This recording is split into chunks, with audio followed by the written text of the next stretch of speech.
I wake up to the same old fight, chasing shadows in the night. Promises made, but I let them fade. Caught in the cycle, I'm feeling betrayed. Round and round, I'm losing ground. Trying to break free, but I can't see. These negative patterns are haunting me. Nights turn to days, I'm losing my way. Thought I found peace, but it's led me astray.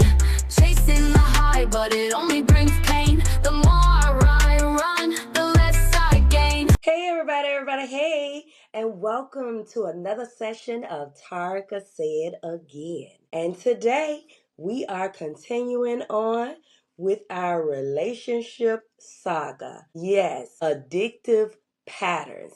And we always know it can be positive as well as negative.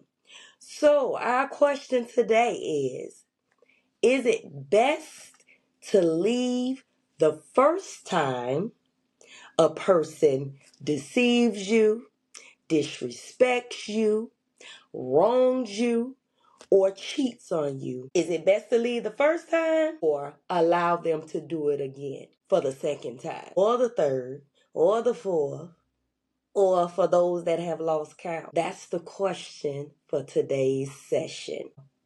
People wrestle with this all the time. You've heard the idiom, fool me once, shame on you. Fool me twice, shame on me. That simply emphasizes a personal accountability and learning from mistakes.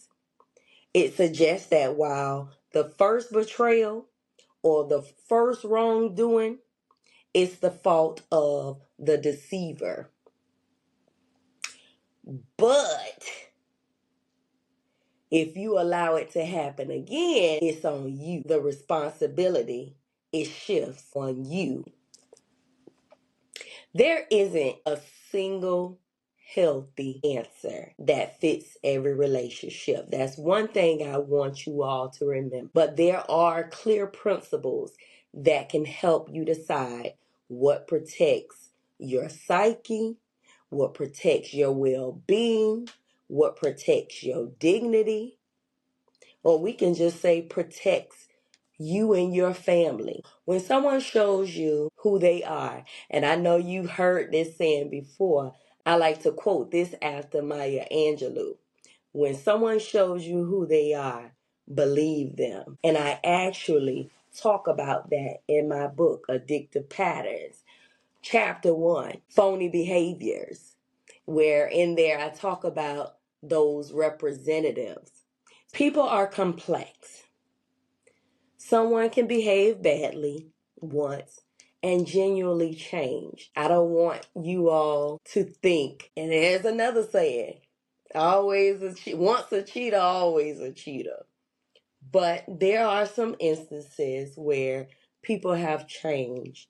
They've been remorseful and they've turned around for the better. But you get into trouble when it becomes repeated, a repeated behavior, an addictive pattern. And that usually reflects character and values.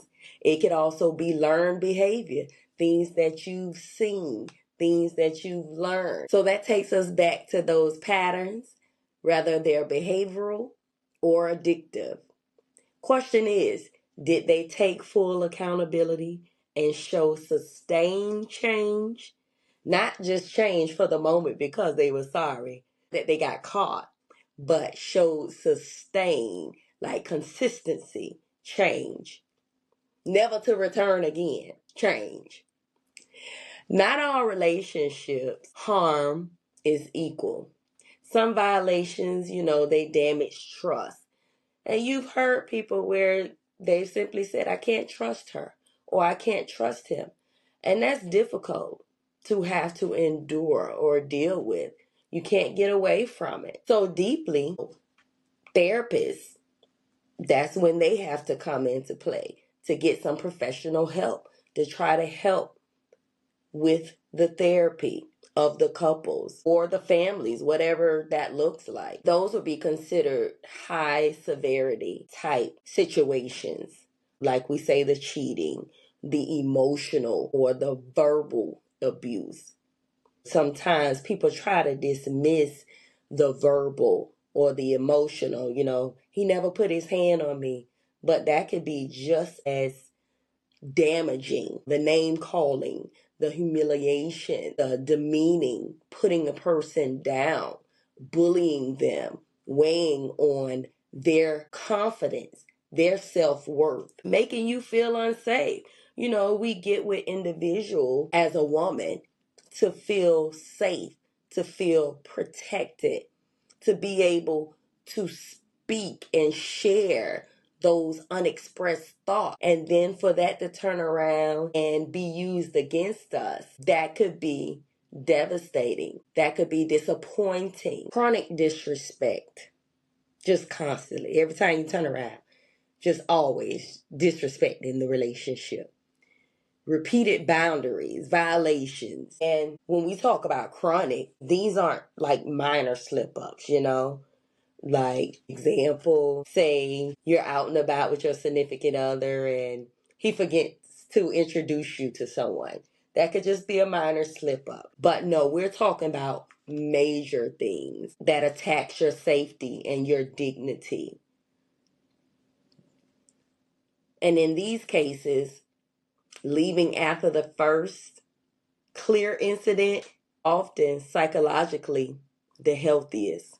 Sorry to say, especially if there's a pattern or no true remorse. Don't quite get what they did and how it was wrong. Can taking someone back ever be healthy? That's another question that I have. And you should ask yourself the same. I would say in some instances, you see I'm struggling. Maybe yes. Because and just last week I said the go backs, the spinning the blocks, the looking back never was my thing. But for some, we've seen that it has worked, right? Under specific conditions. Like they've had some type of healthy reconciliation. And that could require genuine remorse, as I just said. Not making excuses, sharing where they went wrong, how they plan to make it right, taking full accountability, transparency, and changed behavior. Remember I said sustained changed behavior, consistent effort over time. And those boundaries that you all set together, them being respected. Now without those, taking somebody back, it leads to repeated harm, repeated abuse. Rather it's psychological, emotional, physical abuse, eroded self-worth, anxiety, yes, bitterness. Now that's one thing, bitterness. And we see it all the time, these various reality shows out here, like Love and Marriage Huntsville, where there's a couple on there. They were married. They already had, I think, 3 kids. He cheated. She took him back. They got back together. They had a 4th child.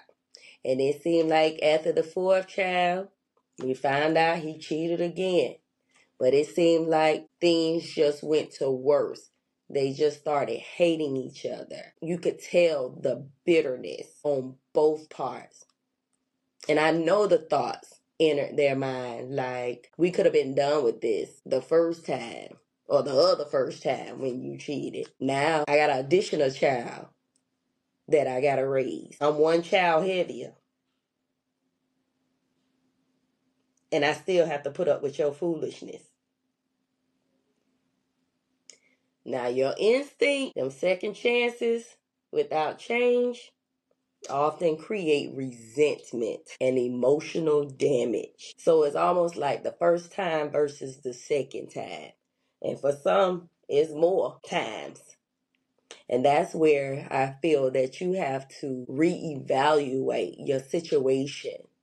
See if it's worth it. Now, I'm always doing my research, but psychology shows something. And they talk about the first clear act of disrespect is data. Data for you to look back on. Now, it's the response after is the real predictor. Somebody minimizes what they've done, don't see the severity in it, or they blame you. And of course, if they repeat it or they ignore the boundaries, that's enough to let you know what your next step should be. But one thing they shared in the research, they talked about a healthier decision. So instead of counting, say, the incidents, leave when you feel unsafe, emotionally or physically. Trust is shattered without repair. They show entitlement to hurt you. You're shrinking yourself to stay. The relationship harms your self-respect. Hell, if you getting sick behind this, worrying, stressing out, losing weight, or even gaining weight, something to consider. Stay only if the harm was isolated. They take full ownership. Again, seeing that sustained change, and you genuinely want to rebuild. You don't feel fear or dread the relationship. So in summation, stand through repeated disrespect. It's going to only create anger that you have for them. You're going to have anger at yourself because you didn't leave sooner. Loss of self-trust. You become bitter because you allowed them to stay past your boundaries. Healthy love does not require tolerating betrayal, humiliation, or any emotional danger. You want a partner who values you and doesn't need multiple chances to understand your worth. Trust and believe all of this should be reciprocated. Don't just expect him or her to give this and you don't reciprocate the same behavior. It's a partnership. Better yet, it's a relationship.